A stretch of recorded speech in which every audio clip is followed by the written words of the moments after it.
بسم اللہ الرحمن الرحیم۔ السلام علیکم۔ فاقہ کرنا اور کم کھانے کے فوائد۔ شیخ سعدی کی حکایت۔ ملک خراساں کے رہنے والے دو درویشوں میں بہت دوستی تھی، ایک دوسرے کا ساتھ نہیں چھوڑتے تھے، سفر میں بھی دونوں ساتھ ساتھ رہتے تھے۔ ان میں ایک بہت ضعیف اور کمزور تھا، 2 راتیں گزار کر تیسری رات کو کھانا کھاتا تھا، اور دوسرا طاقتور تھا، وہ دن میں 3 بار کھانا کھاتا تھا۔ اتفاق سے ایک بار ایک شہر میں داخل ہوتے وقت دونوں جاسوسی کے الزام میں گرفتار ہو گئے۔ دونوں کو قید خانے کی کوٹری میں بند کر دیا گیا اور دروازے کو مٹی سے لیپ دیا گیا۔ چند دن بعد چھان بین کرنے پر معلوم ہوا کہ دونوں بے خطا ہیں۔ کوٹری کھولی گئی تاکہ ان کو رہا کر دیا جائے۔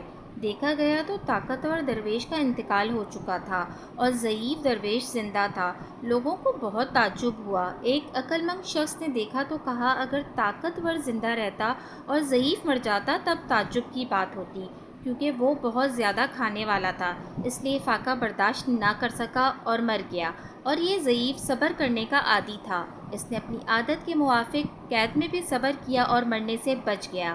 حاصل کلام: جب کسی کی عادت کم کھانے کی پڑ جاتی ہے تو اس کے لیے غذا نہ ملنے کی تکلیف آسان ہو جاتی ہے، وہ برداشت کر لیتا ہے، اور جو زیادہ کھانے اور آرام کا عادی ہوتا ہے، اگر اس کو کہیں کھانا نہ ملا تو بھوک کی سختی سے مر جاتا ہے۔